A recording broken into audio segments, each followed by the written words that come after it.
Hello, everyone, and welcome to Planet FPL, the world where everything revolves around Fantasy Premier League. My name's Suj. Not really. My name's James. No Suj on this podcast.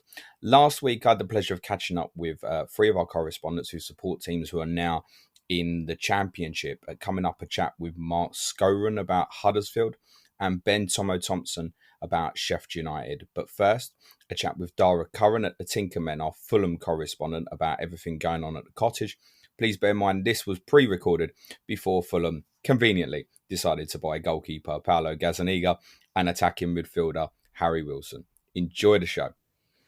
I'm now joined by our Fulham correspondent at Dara Curran at the Tinkermen. How are you, Dara? Very good, James. Thank you. It's been a busy summer at the cottage. Can I first get your thoughts on, obviously, Scott Parker leaving and going to Bournemouth? Yeah, well, there was murmurings the last time I mentioned that he was linked with Bournemouth. So now a bit of a sour note in the way that he left. He obviously wanted out, but there was obviously, disagreements with up above Tony Khan and others. But it seemed from some of the comments that he made, from what I've been reading in The Athletic, that he wanted out even before that. So he kind of had his mindset on it. He's had his time at the club. Maybe it just went a bit stale and he just needed something fresh. And maybe that's what we need as well, because it got a bit boring at times. So is it the fault of the club, or is this with the manager in the case of obviously Parker leaving? Because I think now that it's all ended, we can see from the outside that, yeah, he was probably looking to move on this summer, irrespective of whether you'd stayed up or not, actually, because was unhappy about a number of things. But has a lot of it come back on Parker as well? Yeah, I mean, I don't think the club gets the full blame here. Like, when you look at the way the season ended, that we were a point behind Newcastle at one stage, and then we took 2 points from our last 30 points available. Like, you have to shift some of the blame towards him. Whether that was being too negative, just he just didn't have the ideas up front. Just couldn't score enough goals. Now, as we spoke to you before game week 38, when we had you on Clash to Correspondence, we all thought you were going to get out of it after like the win at Liverpool and stuff like that. And then there was a succession of like the Wolves home game, the dropping the points late on at Arsenal. There seems like a feeling with the appointment of Marco Silva now that, on reflection with Parker, actually the negative football came back to bite a bit. I think you scored 9 home goals in 19. That kind of seems unthinkable, considering it's a fine balance between, I think we enjoyed watching a lot of you, but you didn't score enough goals, mate. Well, that's probably another criticism of Parker, is that these players that got him promoted, maybe they weren't good enough, but you've got players like Joe Bryan and Mitrovic who were pretty solid players, and he just completely isolated them and didn't even get a chance in the squad at all. Like, when you've got your top goal scorer who scored 20 odd goals the previous season, he's not even getting a game. There's something wrong there. But you looked stylistically, I think. It's easy to say all those things in hindsight. We highlighted at the time that when Mitrovic came out the team, the football you started playing was better, I think. Well, he almost had to sacrifice something in order to shore it up at the back a little bit. Yeah. And kind of just spread. Like, before that, we had been a more possession-based team, and you had to kind of give that up. So it doesn't really suit Mitrovic when we don't have possession, because he's just not got that pace. From what I've seen of Silva before, though, he's pretty attack-minded, and I don't think he's going to change this season. I think he played 3-4-3 and 4-2-3-1 with both Everton and Watford. So that's kind of systems that we would have used in the last couple of seasons as well at Fulham. A lot of the players have been there for a number of seasons, and hopefully they'll be used to that. From what I've heard so far, a lot of the players are taken to him, and I don't know, like, all our players have kind of gone back, the loan players that we had last season, but then we've got a few more in. Like, you've got Jean-Michel Seri, who played today in a friendly. Like, he could end up featuring. We've got Tony Knockhart coming back. Who knows? I mean, I'm not his biggest fan, but if Marco Silva can get him going, then yeah. I'm all for it. Well, Seri, just to kind of touch on those two players briefly, Seri was such a big deal when you bought him, and has obviously been kind of a letdown over the last couple of years that he's been out on loan and not really fulfilled the ability. Knockaert is absolutely proven at championship level. I think he's been promoted twice, I want to say, previously. Yeah. Knows the league very well. Obviously comes back in. Comes in under a new manager, so it's not kind of tainted with the previous manager wanted me out on loan and now we're in the championship, he wants me back. He might feel like it's a fresh start all over again. So I think particularly in Seri, that's a really interesting one to follow, because I've been reading as well that apparently Marco Silva had perhaps tried to buy him at one of his previous clubs. So it does rate the player. Knockaert, as we've said, is obviously proven at this level. Yeah, it'll be. I've heard that he does fancy him quite a bit, so we'll see what happens. I mean, if you look at the systems that he's used previously, he likes to have a number 10 and then like a more defensive midfielder in behind. Whether Seri plays that role or maybe he plays alongside the likes of Harrison Reed, a bit more of a dynamic sort of player. Then maybe I think either one of Seri or Anguissa will probably have to go this summer, because just the wages that they're probably on, and a few more will probably go. I mean, the squad at the moment, if it all stays, we should be pissing the league, but realistically there's going to be more outgoings before the season starts. Is that genuinely how you feel? Because I think one of our concerns obviously towards the end of the season was highlighting just how many loan players you had who were obviously leaving. So Areola, Anderson, Loftus-Cheek, Lookman, Maja. There's someone I've missed there, I'm fairly certain. Anderson, did we mention him? Anderson, yeah. But it's a chunk of the, that's kind of 5 of the starting 11 from last season. Is Lamina your player? Was that a loan as well? No, that was a loan as well. Mario Lamina, yeah.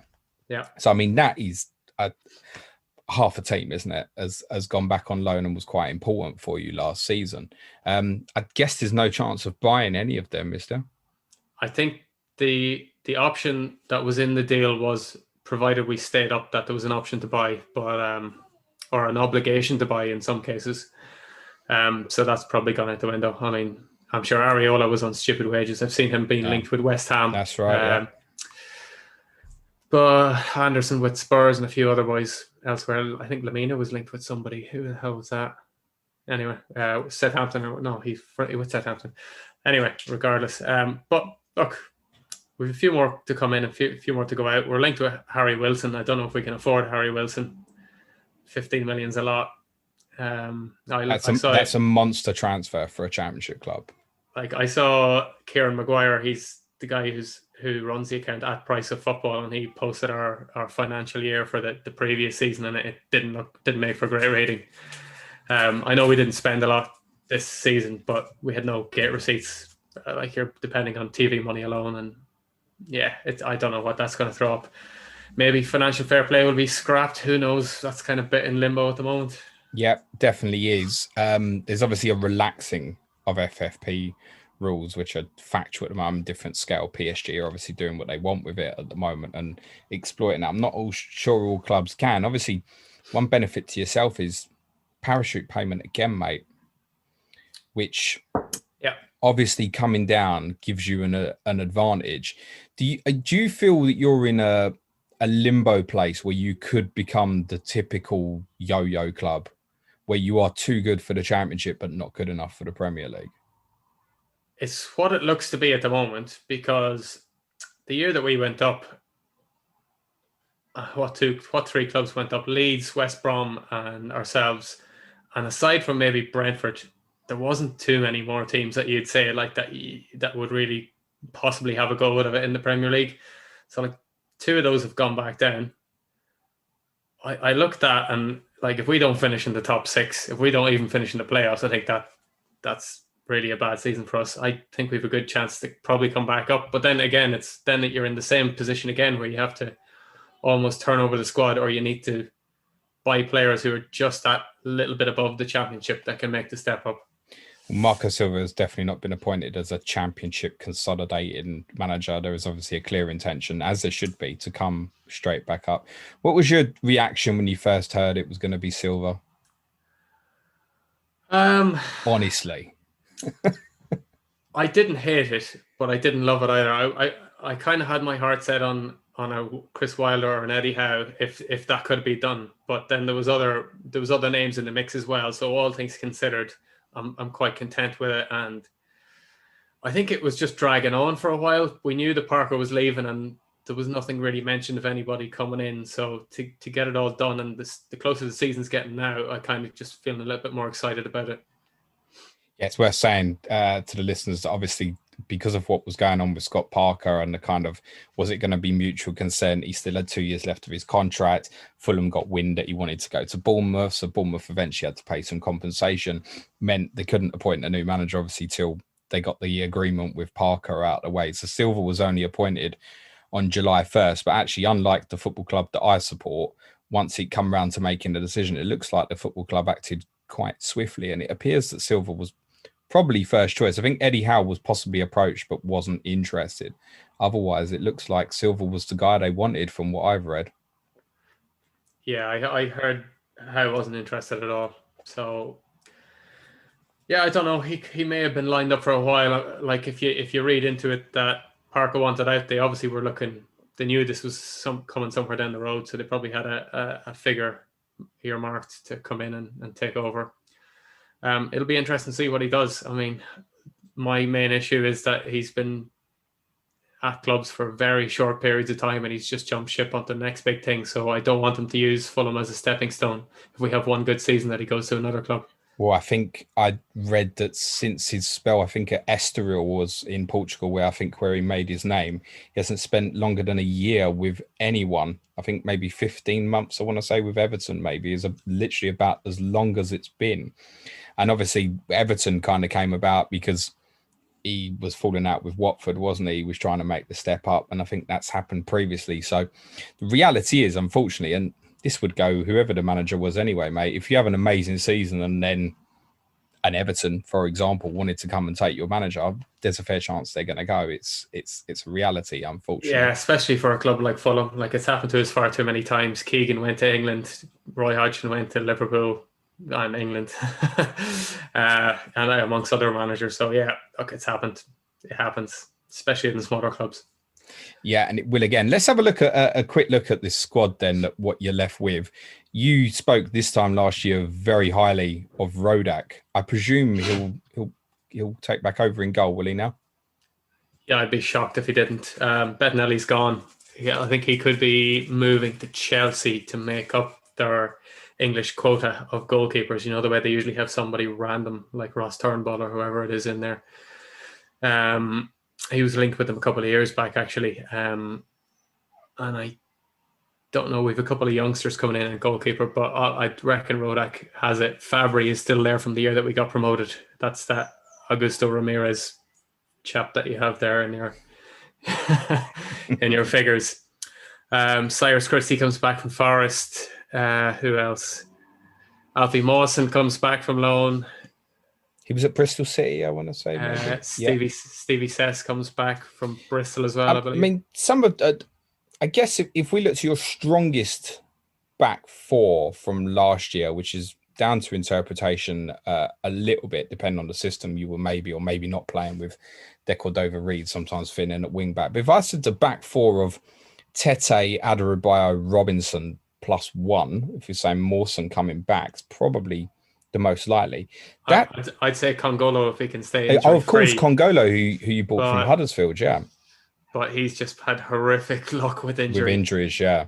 But he came in for the one game for Adarabioyo. The Wolves game, maybe. Yeah, he was really good. Straight away. Yeah. But if you can get that as a back four, and then you've got the likes of Brian, Christie, Mawson in reserve, that's strong, isn't it? And Ryan Sessegnon's brother, Stephen, as well, I think can play right back, can't he? Yeah. He's been out on loan as well. It's one of the key features of Silva's squads is that he likes to concentrate on his fullbacks. He likes them to get forward. So Robinson's got a bit of pace, as we saw last year, and Tete likes to get forward and whip in crosses. I think he bought Luca Dean to Everton. So, and that year, Dean and Coleman had really good seasons. FPL players will remember Holebas as well at Watford and Kiko Firmina and amongst others. And he also had Andrew Robertson at Hull.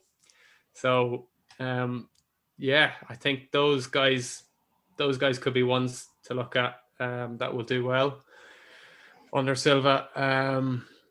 Who would you say is probably the first choice of the fullbacks on both sides if they stay? Tete and Robinson. Yeah, is it straightforward?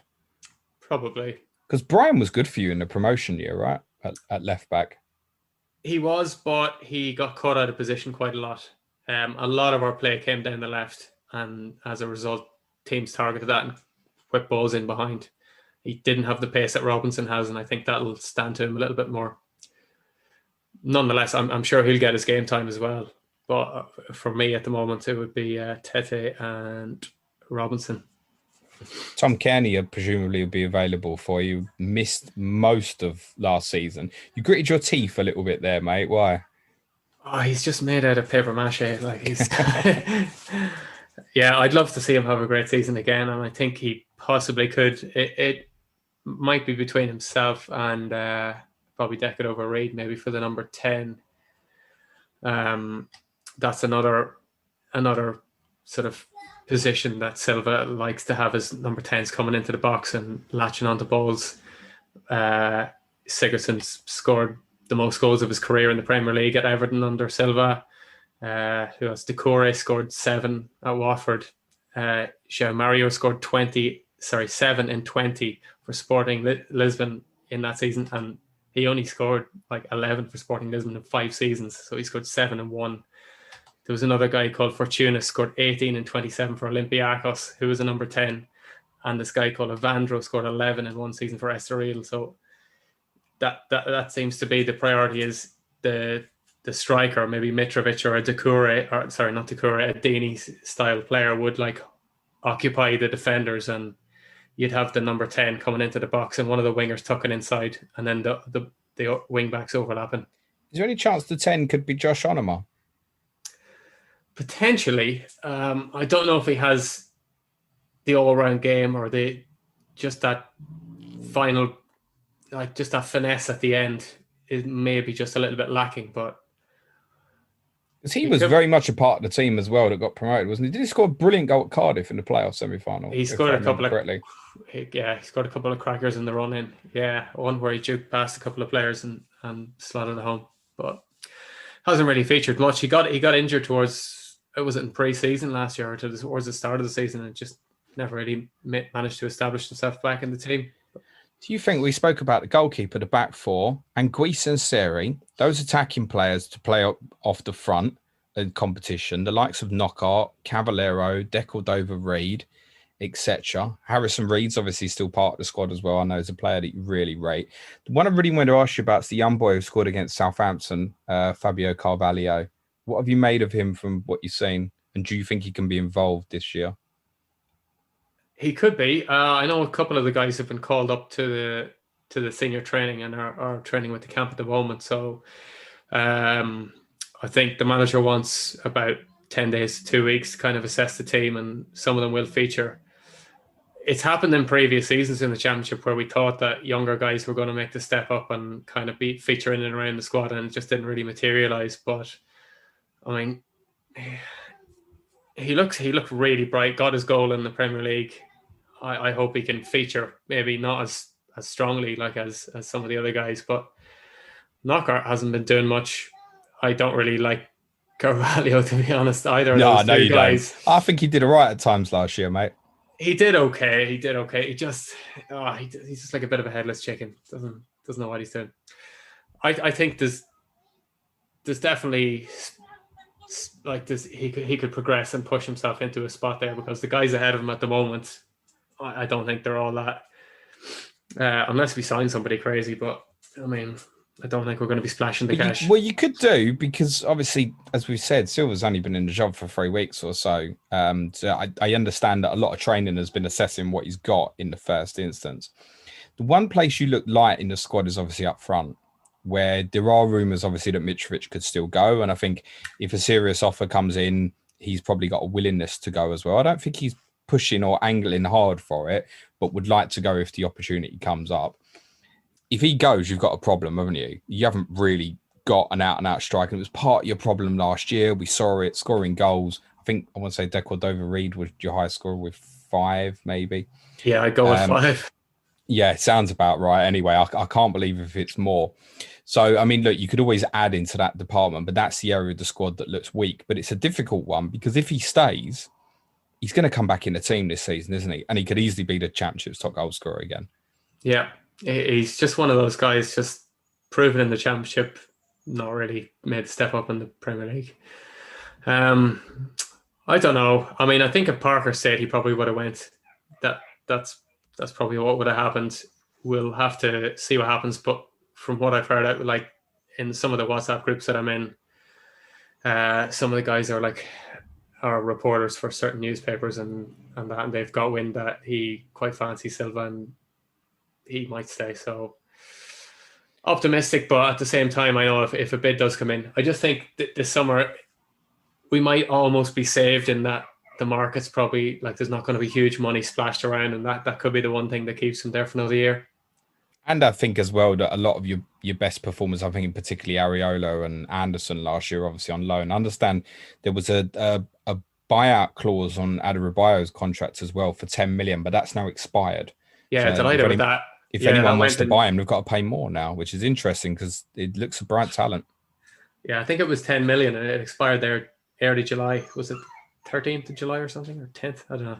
It's gone. So happy that's done. He'll be pivotal for you. I think if the majority of that squad stays together, I think you've got every right to be confident. So you should be. I mean, I think West Brom, Sheffield United will speak to the guys during the week as well. I imagine they'll be quite confident as well. To finish off, Dara, where do you think you finish? It's hard to say at this point in time, just because I know there's going to be outgoings, but I'd be hopeful that we could finish in the top 2. So I'll say second.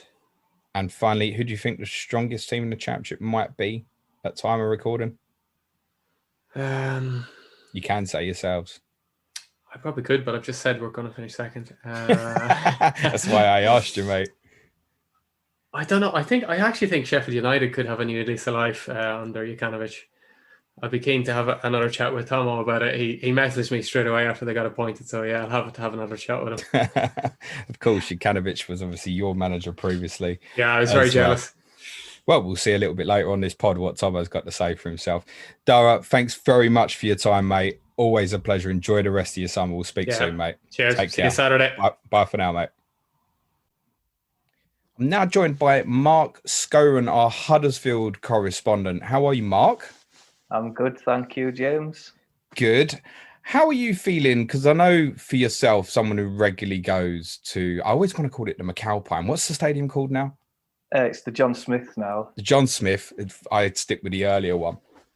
And someone who regularly goes to football, I know you lost a little bit of interest over the last year or two because of COVID and part of the performances of the team as well.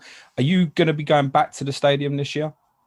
Yeah, well, I hadn't renewed my season card just because I don't think I'll make that many games. But yeah, I'll try and get to as many as I can. Probably go to more away games if possible. Nice. Be good if we were allowed to go and travel away from home safely, obviously. Did you used to get to a lot of away games then before? Yeah, probably like 3 or 4 a season. So okay. Probably use the money that I didn't spend on the season card to. Do you know what? That's my feeling a little bit as well. Like my dad says to me, I want to go away from home more. And I'm a little bit like that as well, if it can be done safely. Because I think I ain't spent no money the last year on that I'd normally kind of budget to spend on Tottenham. And now the manager's gone, I feel a little bit better.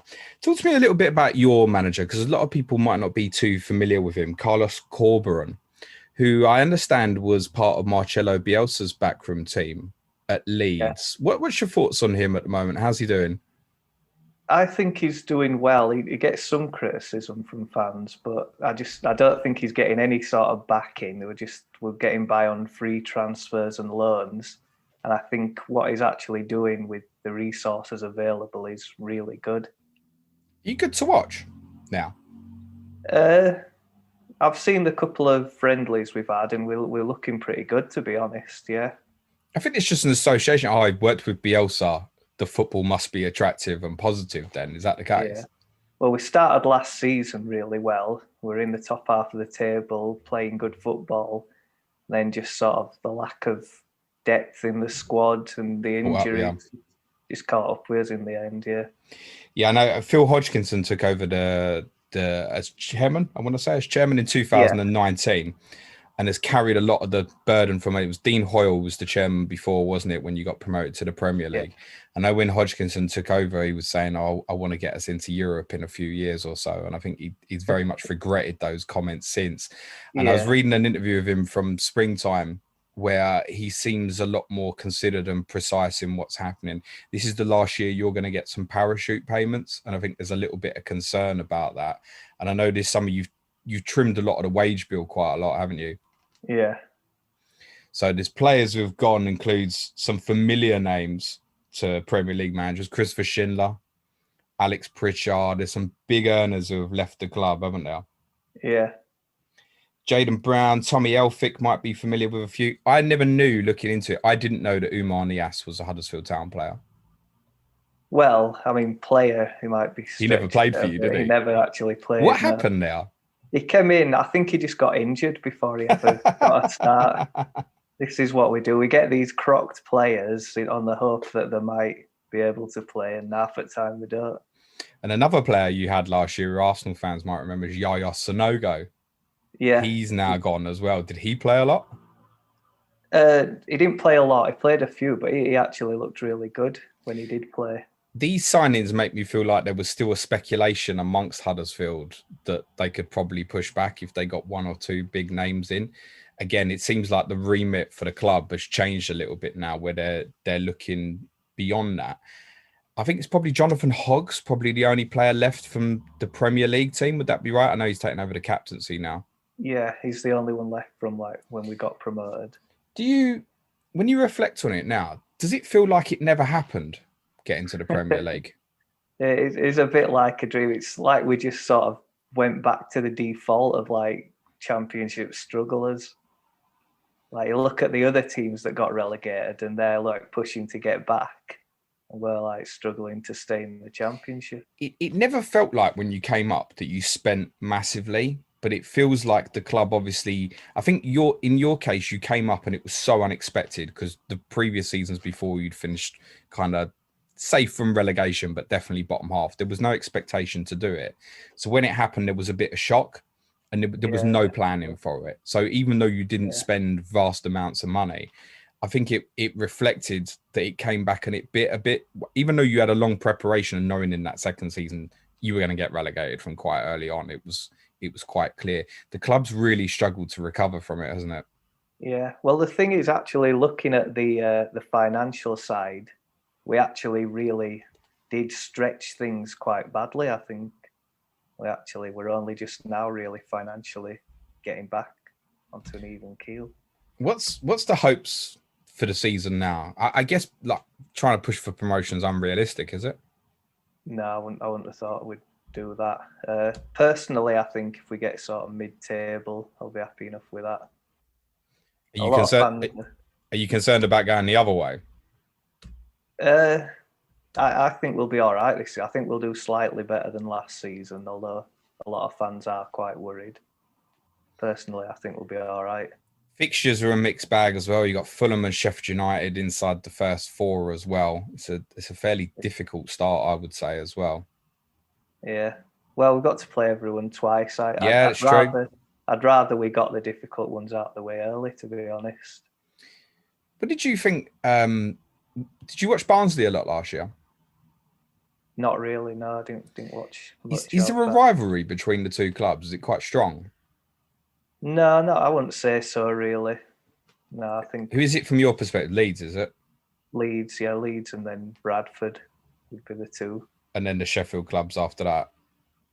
Yeah, probably.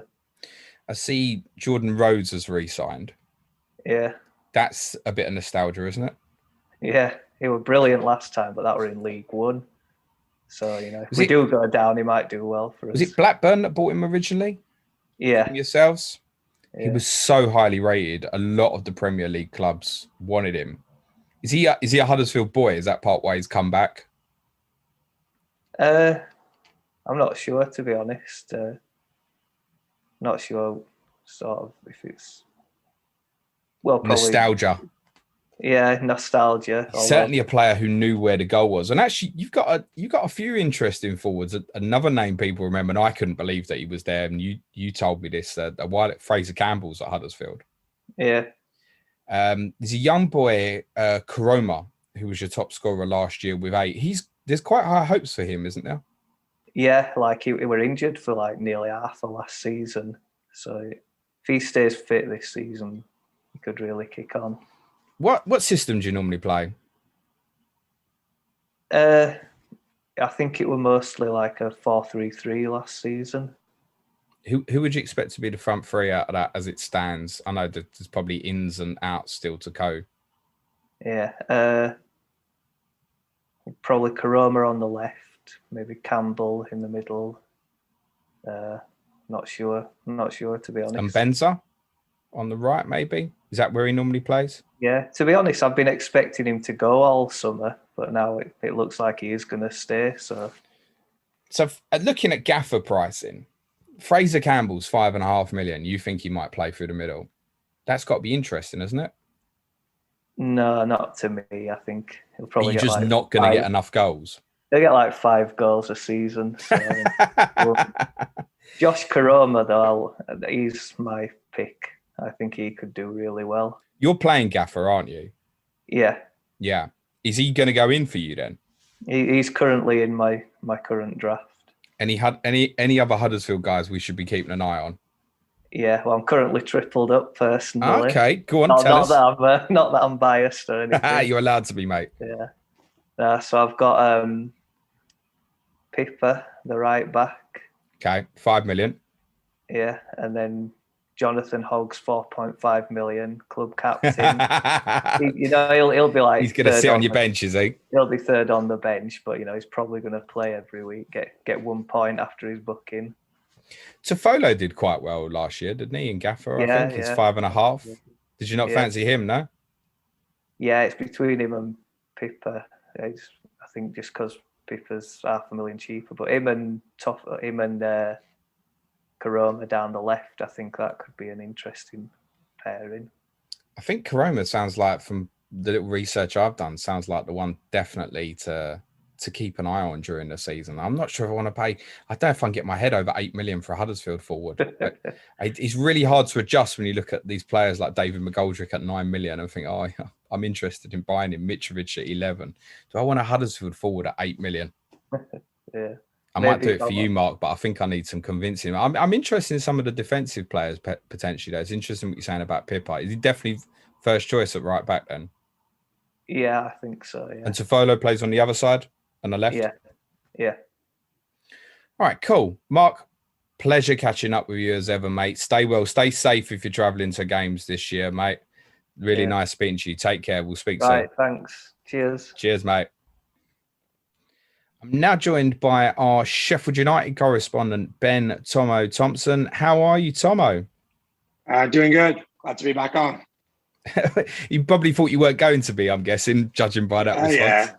Yeah. Well, I knew we probably do something, but How you feeling? We obviously did a podcast together after Chris Wilder went, and then we had a chat with you before you played Wolves with Bradley Parker, which I think was the game where relegation was confirmed. We haven't spoke since. How are you feeling about the club and looking forward to the new season now? Real looking forward to it.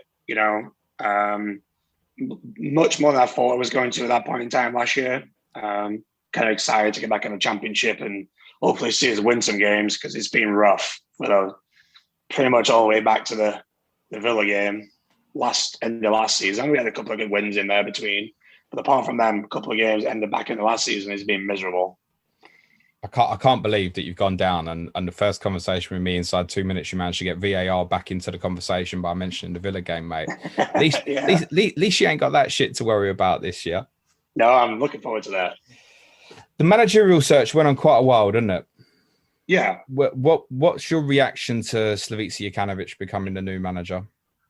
I think he was definitely the club's number one choice, and I think majority of the fans' number one choice, and my number one choice. I mean, he's got a proven track record for the Championship, 2 promotions.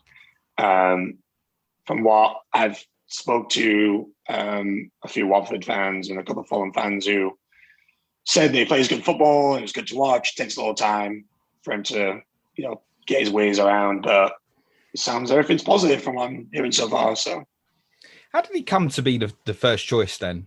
Was that just the case because it had been such a while without hearing about anybody that suddenly, because it didn't feel like, to me as an outsider, and you'd have obviously be close to the news than I was, it didn't feel like there were sort of 8-9 names being linked with, I've been through that with Spurs, obviously we've been linked with 99. It didn't feel like that with yourselves. It just suddenly felt like, okay, Ikanovich is going to be the manager. So was that quite easy for you to kind of instill your feelings towards it because you weren't getting linked with, oh yeah, we're going to have Antonio Conte or something like that? It's so un-Sheffield United because usually there's just tons of names thrown around and we get the third or fourth choice, not the first choice. So it's kind of a weird position to be in. And I think I'm right, and maybe I hope I'm right here, but I think he's the first foreign manager we've ever had. Is that right? Yeah, I believe so. I heard that somewhere on one of the podcasts I was doing. I think that's correct, which is quite crazy nowadays. It's unusual, particularly for a club like yourself. Obviously been up and down a couple of times as well.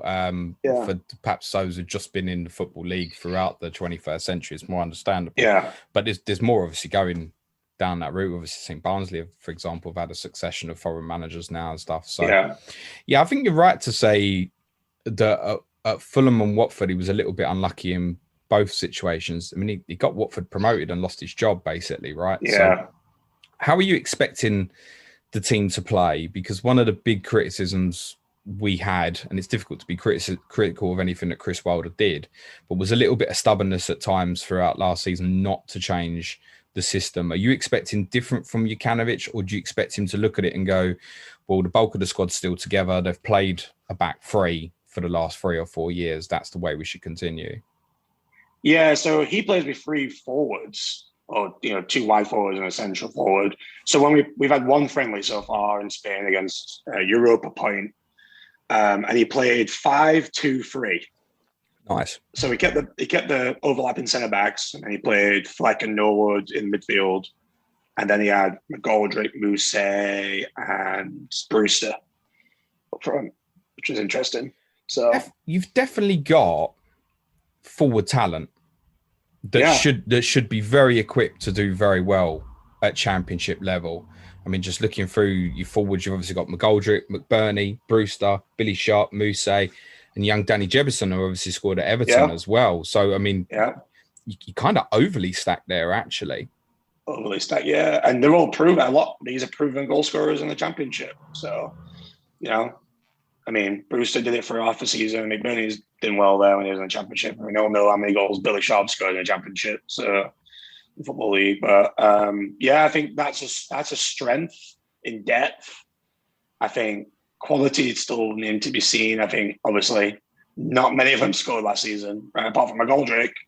I don't think many of them got more than 1 or 2. So, and in Brewster's case, none. So he needs that first goal quick and early on in the season. Brewster, which I think I'm still a bit positive he's going to, come good for us.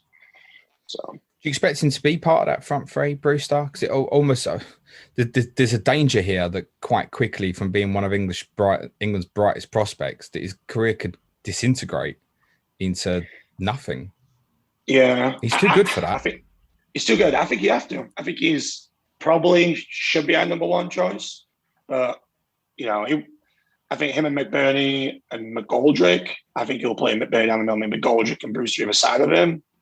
It's kind of what I'm seeing if he's going to play 3, but obviously we've only had 1 friendly, so it's kind of hard to tell if he's going to stick with that formation or how it's going to work. Does that mean no place for 50 million man Lys Mousse then?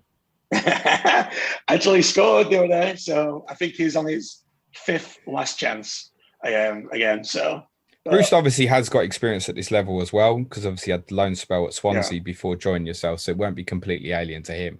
I certainly, as an England fan, hope that he's going to be in the team and get proper minutes and develop properly this year. I think I got the sense from last year, particularly in the game he played against Spurs, that his movement wasn't there. There was a lot of waiting for things to come to him, and he's got to be more aggressive in his mind because he's got the ability in his feet. I don't think there's any doubt about that. Oh, yeah. I think, from what I heard in training, I think Billy Sharp interview said that his finishing is unreal in training. So talent's there, right? I just think it was a bad situation all around last season, right? For not only him, but a lot of the players. And as a young lad to come in, have all that pressure on, and we just didn't create chances last year. That's the biggest problem in our team is creativity from midfield. So, is that where the club's going to look to strengthen? Because I guess presumably if you are looking at a 5-2-3, I presume that's going to be difficult to get a creative body in there when you've still got players like obviously Fleck, Norwood, Osborne, Freeman. These players are probably not going to get picked up. Sander Bird's still with you as well, isn't he? Still there, yeah. Yeah. He said he wants to stay, but whether that happens, I'm still expecting him to move on if someone meets the clubs. I think it's 35 million is what they're asking. It's a lot. It's a lot, yeah. But you paid a lot for him in the first place, to be fair. I think we paid close to 20 million, I think it was. So, but you know, and he was out for a while with injury as well. So, if Birch stays, then I think we'll have one. Slav said he wants 2 midfielders and a defender is what was on his wish list. I think they'll all be loan signings. Listen to you, Slav said. You're on board, aren't you? I'm glad. I'm playing. I'm on board, yeah. I think, you know, going back to Slav when we talked about it, bring it up, I think it's the right direction for the club because, you know, after a while, I think we just got to do something totally different. And I think he brings that, you know, foreign manager, different way of working. There's still a pretty big group of Sheffield United fans who are still, you know, pro Wilder, backing Wilder. And that's understandable. I understand that, yeah. So it's going to take time, right? So, but it's tough. The irony is the majority of the squad's going to stay together, isn't it? I mean, at the time we're recording, there's strong rumours around Aaron Ramsdale, but then he wasn't part of the excellent first Premier League season you had in any case. I mean, if he does go, you'll be getting big money for him. And buying a goalkeeper replacement shouldn't be too much of a problem for you. Yeah. But the majority of the squad's going to stay together. This team that we admired so much going back 15 months or so, still looking at Baldock and Stevens in the wing-back areas. Hopefully centre-backs getting back fit, although Jack O'Connell's had a setback, hasn't he? Yeah, he had another operation on his knee out for another 6 to 10 months, which is a massive unbelievable blow. I'm gutted for him, to be honest. Yeah. You know, I think he's 27 now, so he's going to end up being like 18 months to 2 years with no football. And it's really, you know, he was our best player when you know, all the way through this.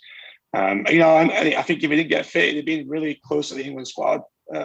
You know, but at least been in the mix. I mean, he was unbelievable when we were playing the first season up. So, just that's a blow. So we need this number centre back. So, do you? Because you stocked in there, aren't you? I know like Phil Jagielka's been released, but you've still got Basham, Egan.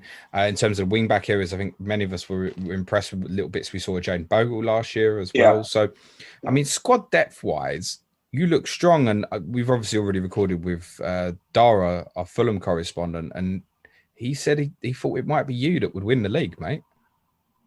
Yeah, I think we're in a good spot.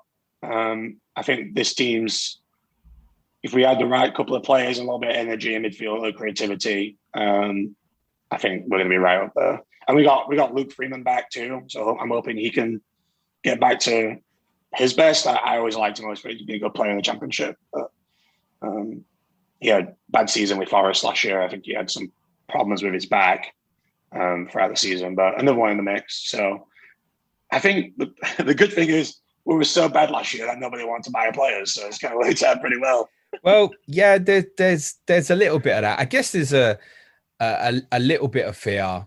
Again, we've obviously spoken to Mark about Huddersfield, and obviously when they came down, I guess there were comparisons to what happened with yourselves. They didn't have a great first season like you did, but for the first 3-4 months, they shocked a few. They beat Manchester United, some decent results. They ended up just about staying up the first season. Yeah. But then the second season, it was kind of quite clear from the autumn, like with yourselves, unfortunately, you were going to go. And they obviously are stuck in a situation now where a lot because of finances, they can't push back. They're not doing anything more than consolidating. And I guess it's probably a little bit of a fear that if you end up finishing mid-table this year, that could quickly become yourselves as well. Yeah. Yeah, I could see that. I mean, I think now coming down to the Championship now with the parachute payments is a massive advantage, bigger than it's ever been. But you're right. I mean, we'll see. I think we're in good shape, and this is the best I've ever felt about my club, where we're going and the direction we're going. So I'm happy. I think we're going to be right up there. Ironically, one of the things we highlighted last summer when we had you on Correspondent Week, we spoke kind of accidentally about concern about wages, about the fact that actually was a lot of players on low wages, and actually once you start increasing one or two, it's going to be really difficult to push the whole rest of the squad with that, maintain the motivation, etc. But actually, I mean, you've got a few of Jagielka was quite a big earner, wasn't he? Who's obviously been let go. I don't know what sort of wage Jack Rodwell was on, but he's obviously out the club now as well. Actually, wages is probably not going to be the problem for you, I think, that it would be for a lot of other clubs. And I think that's another reason why I can imagine people like Ramsdale and Berge, who obviously came into the club a bit later, are probably on a bit more than some of the others. And yet these are the players we're saying, well, if the transfer fees are right, actually they might be going. So and then you're just back to the squad that basically got promoted 3 years ago. Yeah, it's true. We need to just add a couple. We've got some young kids coming through too, so I'm looking forward to that. Our under 23s did really well last year, and there's a few around that. I think he'll mix a few of those in, and I think we'll get 2 midfielders, defender, probably loan players. We probably won't have them for the start of the season, just because if they're going from the Premiership clubs, they're gonna have to sort their squads out first, right? So. I think was the windows open till end of August again. Yeah, it is this year. Yeah, if you stayed with what you had, do you think this is good enough to come back up? I think so. I do. I think Jack Robinson's good enough to play left centre back for us. I think he played well down the back stretch last year. I think Championship wise, it's good. Basham's still tons of energy. Egan. I mean, if you look at that back five with and Ramsdale, that's a strong defence. I mean, look at the amount of clean sheets we kept. I know we're missing O'Connell, but I think that's going to keep quite a lot of clean sheets in Championship this season. And I mean, even if we reflect on last season, I know there were a few nearer the end, Leicester, Tottenham, and Arsenal at home as well. But no one was dishing out many hidings to you, mate. And we said that all season long. I think anytime any of us seemed to captain an FPL player against you, it didn't work out great. Bruno, last season. I think I captained Bruno twice, playing twice. Smart man, yeah. But I think that happened to Kane. Obviously, we beat you 4-0, but Kane missed, didn't he? He blanked. So I think you're right. The defensive structure of the team now, it's interesting because there's a case to say you've come down with possibly inferior players than, say, Fulham. But because they're losing so many loan players, and they're admittedly they're getting a few back that have been out on loan from themselves as well. It's interesting that Dara thought that it might be you that would push closer. Now I think it's interesting that I think you need to find a balance between, okay, you need to do something new under Ikanovich possibly, but if you move too far from this, it might go away from the principles that these players do have. They've obviously learned some bad habits, but most of them have good habits in terms of the way they want to play. Yeah. Just quality let them down a lot of the time. Yeah, I agree. I don't think he's going to go away from the back five and the overlapping centre backs, and that's going to stay. And I think he'll just tweak the attacking creativity side, whether we go with, free midfield with number 10 or we play 3 forwards. I think with the options up front, there's a lot of different mix and matches. You can drop McGoldrick into the 10 and play him behind 2 strikers. I mean, there's a lot of different options, I think. I think you're just going to get a little bit of energy in the midfield because Norwood and Fleck in midfield's not, the best for that if we're going to play with a 2, in my opinion. But they've got experience at the level, haven't they? Yeah, I know Norwood. I believe Norwood was part of that Fulham team? I think he was part of Ikanovic's Fulham team when they promoted. Yeah. So, but yeah, I think there'll be some options. I think he's going to move it around, which Wilder never did. Right? You've got to change. You've got to adapt. Game by game. So, just a couple of bodies in midfield, maybe another defender, and I think we're in good shape. Your first 3 look quite tough on paper. Birmingham at home, probably one of the weaker sides in the league. But then Swansea away, West Brom at home, I think makes that quite a difficult first three. Do you look at someone who's coming down the leagues? Do you look at thinking, well, Swansea lost the playoff final last year, West Brom have come down with us. Does that look a tough start? Or do you psychologically just look at every game now and think, winnable, winnable, winnable, winnable? How does that work mentally?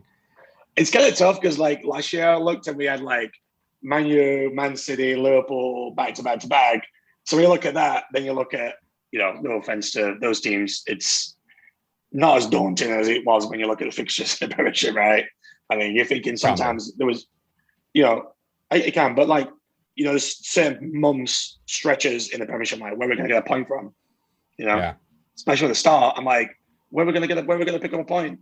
So, but yeah, I think it's a tough start, but like I said, it's a tough start, but we need to start well. I think that's a big thing, and just get a couple of wins and just, get everybody behind.